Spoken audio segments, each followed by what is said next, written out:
Assalamualaikum warahmatullahi wabarakatuh. Waalaikumsalam warahmatullahi wabarakatuh. Alhamdulillah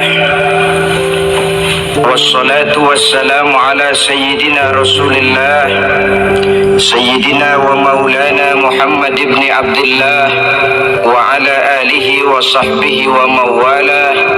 La haula wa la quwwata illa billah, amma ba'du. Mau cerita saja, mau dengar nggak? Ini tentang istiqomah. Dalam satu pertempuran, Jenderal Salahuddin Al-Ayyubi bersama tentaranya, tentara Islam, pernah mengalami kekalahan. Karena kalah, banyak yang ditahan jadi tawanan orang-orang kafir, beberapa perwira dan banyak ofisir. Tercatatlah ada 3 orang ofisir jadi tawanan Raja Kafir ini. Satu hari Raja Kafir musyawarah dengan Perdana Menterinya. Perdana Menteri, saya Tuan Raja, ini tawanan Islam ini enaknya diapain?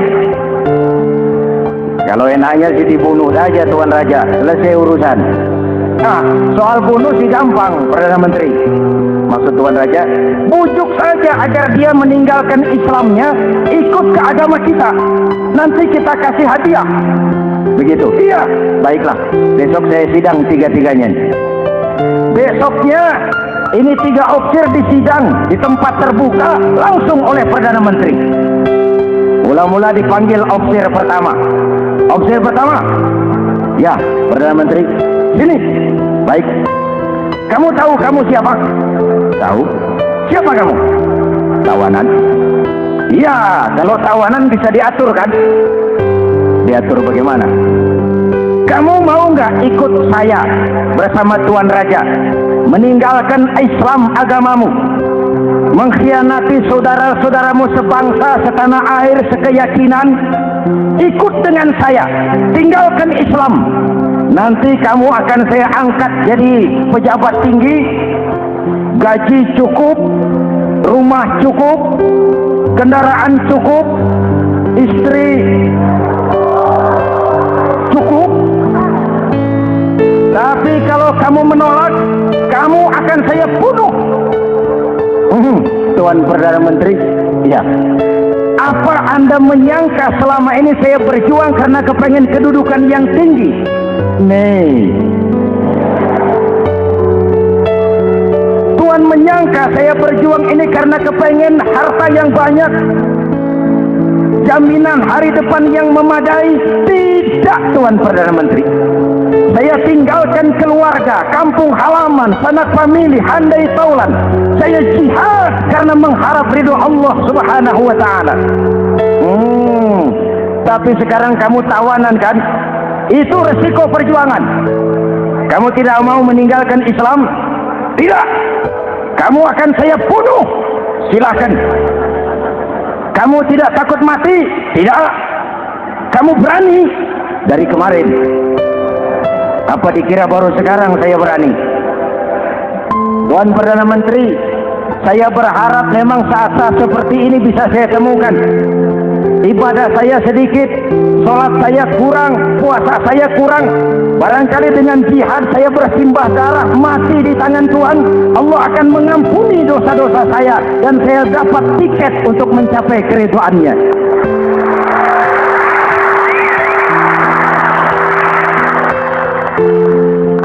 Gila kamu. Biarin. Kalau ini Tuhan anggap gila, saya bisa berbuat lebih gila dari ini.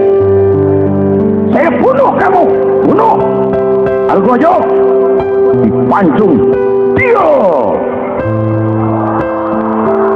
Ini terlepas kepalanya dari badannya, menggeluntung kepalanya ke bawah, jatuh bergelindingan. Itu kepala lepas dari badan, ngaji, baca ayat Quran, sampai Perdana Menteri bingung. Minggir, ini ada kepala ngaji. Ayatnya yang dibaca, ya ayyatuhan nafsul mutmainnah irji'i ila rabbiki radiyatan mardiyah. Wahai jiwa yang tenang, kembalilah kepada Allah dengan diridhoi. Masuklah ke dalam golongan hamba-hambaku dan masuklah ke dalam surgaku. Matanya terpejam rapat, bibirnya tersenyum. Dia gugur sebagai syahid karena membela keyakinan. Dia istiqamah, tidak goyah oleh tawaran jabatan dan kedudukan yang tinggi.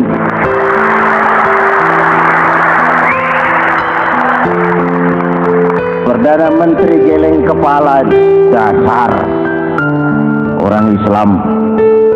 Panggil officer kedua. Officer kedua. Ya, Perdana Menteri. Kamu sudah lihat temanmu yang barusan? Sudah. Mati kan? Mati. Kamu bagaimana? Mau tetap berjuang untuk Islam atau ikut kami? Jabatan tinggi, kedudukan tinggi, rumah tinggi. Bagaimana? Atau mau mati seperti teman kamu barusan? Sudah kamu pikir? Sudah, Perdana Menteri. Sudah apa? Sudah, jangan banyak omong. Maksud kamu apa? Saya sudah tidak sabar mau nyusul teman saya yang barusan ini. Saya tidak bayangkan bagaimana disambut oleh malaikat di surga, disambut oleh para bidadari di surga, menggapai ridho Allah. Oh, Perdana Menteri, sudah jangan banyak omong. Kalau mau potong saya. Perdana Menteri bilang ini lebih gila dari yang pertama. Yang pertama masih mau diajak ngomong, ini malah langsung minta disembelih. Ayo, Algojo, potong lagi.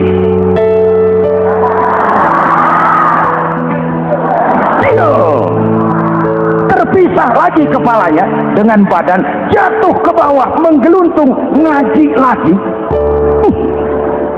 Ayatnya yang dibaca, wujuhun yawma idzin nadirah ila rabbiha nazirah.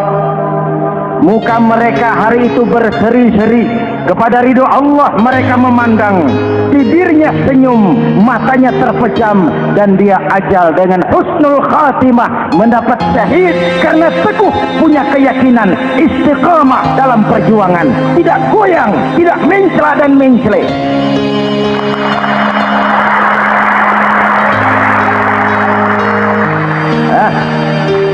Officer ketiga, sini. Siap, Perdana Menteri. Kamu sudah lihat nasib dua orang teman kamu? Sudah. Mati kan? Mati.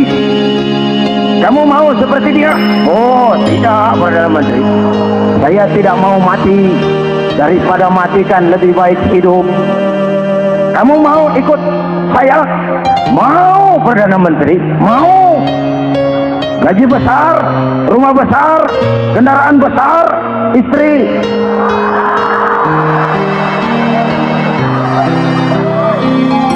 Mau, Perdana Menteri, saya mau.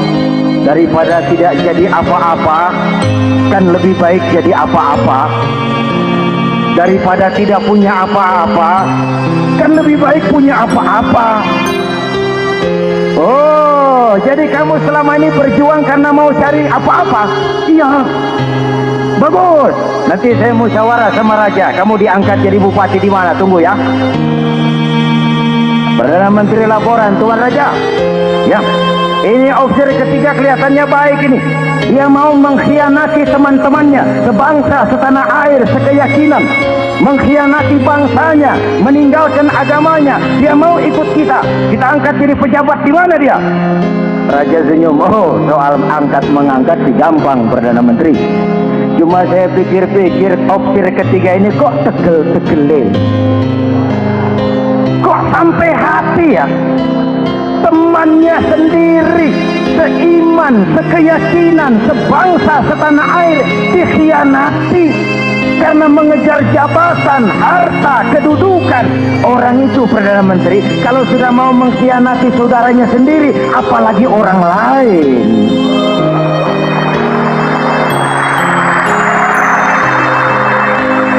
Ini officer ketiga, ini officer bejat. Anda bayangkan temannya sendiri dikhianati. Nanti kalau ada kesempatan kita ditikam dari belakang. Jadi bagaimana Tuan Raja? Malah kalau saya lihat yang dua yang sudah mati itu orang hebat, Perdana Menteri, punya pendirian, istiqamah. Malah kalau bisa yang dua itu dihidupin lagi. Loh, dihidupin bagaimana Tuan Raja, sudah kadang mati. Jadi bagaimana ya officer ketiga ini? Bunuh, bunuh, bunuh. Buat apa piara penalu jadi duri di kaki nanti? Bunuh. Baik, Perdana Menteri kembali. Officer ketiga, siap Perdana Menteri. Saya jadi bupati di mana? Bupati, modal sampean. Loh, saya mau dibunuh. Bunuh. Katanya kalau ikut agama Tuan, meninggalkan agama kami, saya akan jadi pejabat tinggi. Kamu officer bejat, kamu tidak punya pendirian. Saudaramu sendiri seagama kamu khianati, apalagi orang lain. Potongan kayak kamu jadi pejabat, rusak negara ini.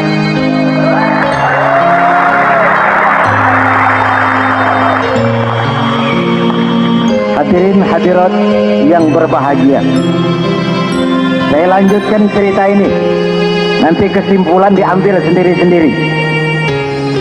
Jadi saya mau dibunuh, Tuan Perdana Menteri. Ya, kamu mau dibunuh. Tidak jadi pejabat. Tidak. Kamu bejat.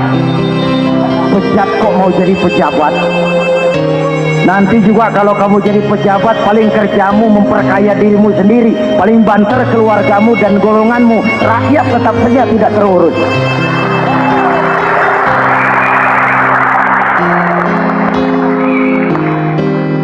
Paling-paling kamu kalau sudah jadi pejabat tinggi, kerjamu cuma membuka, meresmikan, berkunjung. Berkunjung, meresmikan, membuka.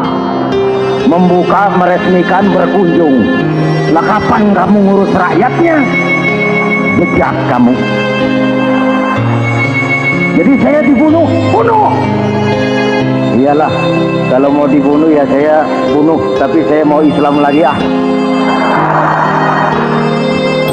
Terserah, mau Islam lagi mau tidak, kamu tetap akan dibunuh. Iya, saya mau Islam lagi. Ayo cepat. Iya Pak, saya mau syahadat dulu. Cepat. Iya Pak, asyhadu macet lehernya. Ayo cepat. Iya Pak, asyhadu tidak bisa mengucap syahadat. Ayo cepat. Iya Pak, asyhadu tidak tuntas mengucap syahadat, golok algojo keburu sampai di lehernya.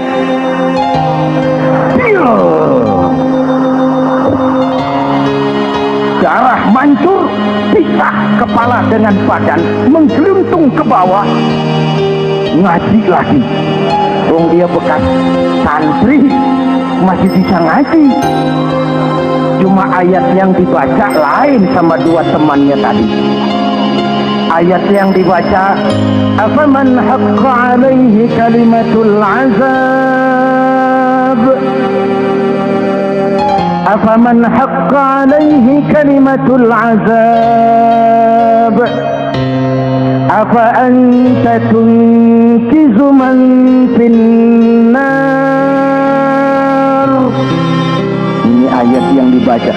Orang yang memang sudah dapat vonis akan mendapat azab, bisakah kamu menyelamatkan dia dari neraka?